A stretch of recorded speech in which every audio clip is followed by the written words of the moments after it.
These are the blocks we are going to need for this fuel/XP farm. Feel free to take a screenshot.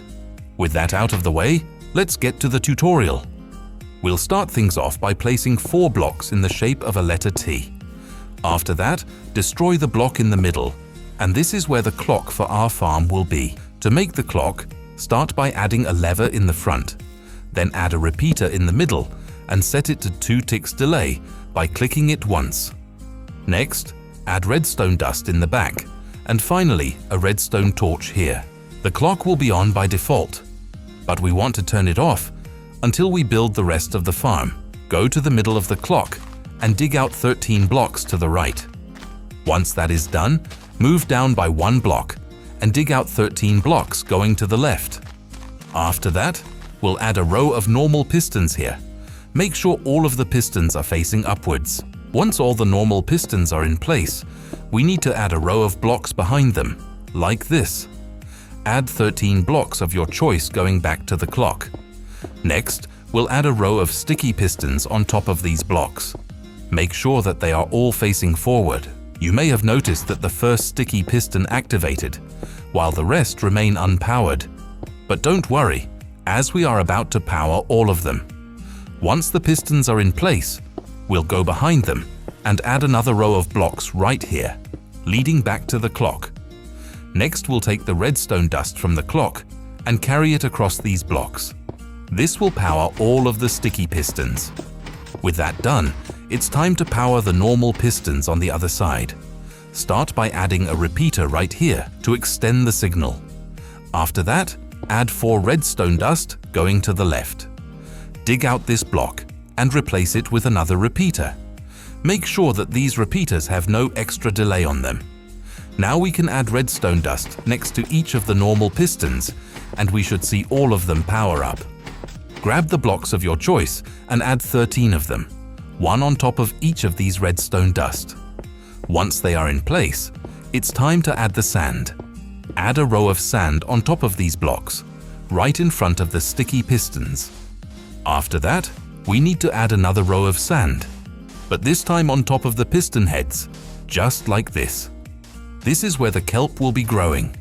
Once the sand is in place, we'll add a row of blocks in between them.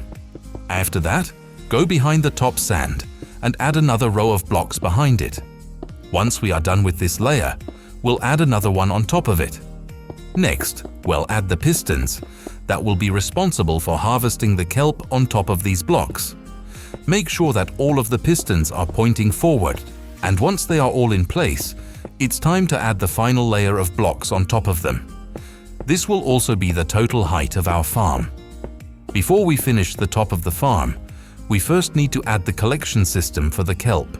Start by finding the middle of the farm, then skip the first block and add a double chest, like this.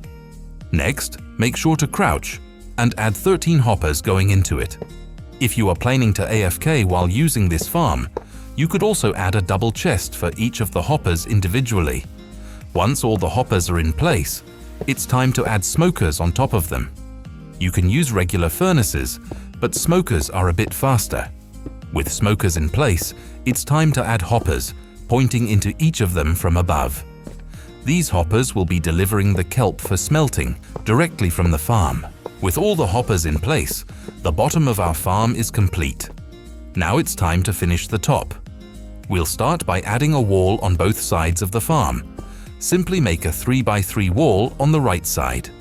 The wall should reach the height of our farm, as well as the hoppers in front. Then simply make the same 3x3 wall over on the left side. Once they are both in place, it's time to connect them together. We'll be skipping the first block because we need to leave that space open to add in the water. So to connect the walls, we'll be using these 2 blocks.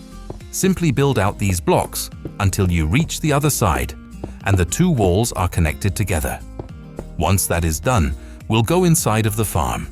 Now it's time to cover up the front, and in order to do that, we'll be using glass panes. Make sure to crouch and start placing them on top of the hoppers. It's important to use glass panes here instead of the full blocks. Once this layer is done, we'll add another layer of glass panes on top. You can use these blocks as guideline to place them a little easier. Once the glass panes are in place, it's time to add buttons underneath these blocks. These buttons are responsible for directing the water down to the hoppers, ensuring that all the kelp gets collected. Now we'll go above the farm and add in the water. Make sure that all of these blocks have a water source in them. With all the water added, we can now plant the kelp on top of the sand. All we need is 1 kelp per sand for the total of 13, and we'll get infinite kelp in return. With the kelp in place, it's time to power the pistons that will be responsible for harvesting it.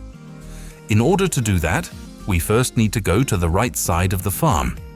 Once there, locate this piston and add a redstone torch on its side. The torch should turn off by default. Next, go above the torch and add 2 observers facing upwards. You can check the arrows on the side to make sure you place them correctly. Then add a block on top of this observer, and from here simply carry redstone dust across all of these blocks. And with that, all of the redstone is complete. But there are few things we need to go over before you start using this farm. Even though this is a fuel farm, you will have to provide the initial fuel by yourself. You can use any fuel source you like to kickstart the farm. Once all the smokers have fuel inside of them, you can start the farm. This is a 0-tick kelp farm, so the kelp will be coming in fast. The smokers will start to light up and continuously smelt kelp.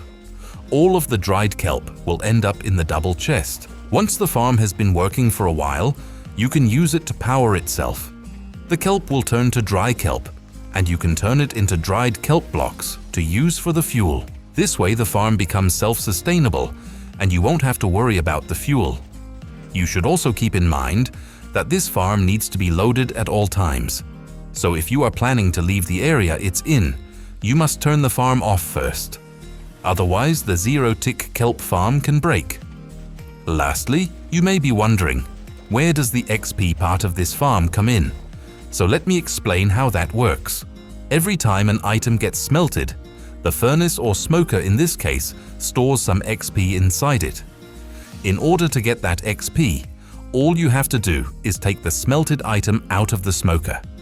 But because we have hoppers automatically taking the smelted item out, you may have hard time getting the item out by hand. To make it easier, the best thing you can do is to add a lever in front of the smoker.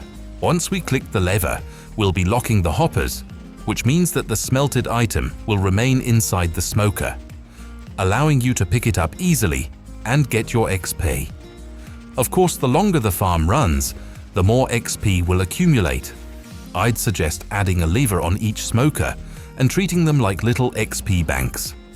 It may not be your primary XP farm, but if the farm has been running for a while and you need a quick mending repair, you can use it for instant XP. And that is all for this fuel/XP farm. I hope you enjoyed, and thanks for watching.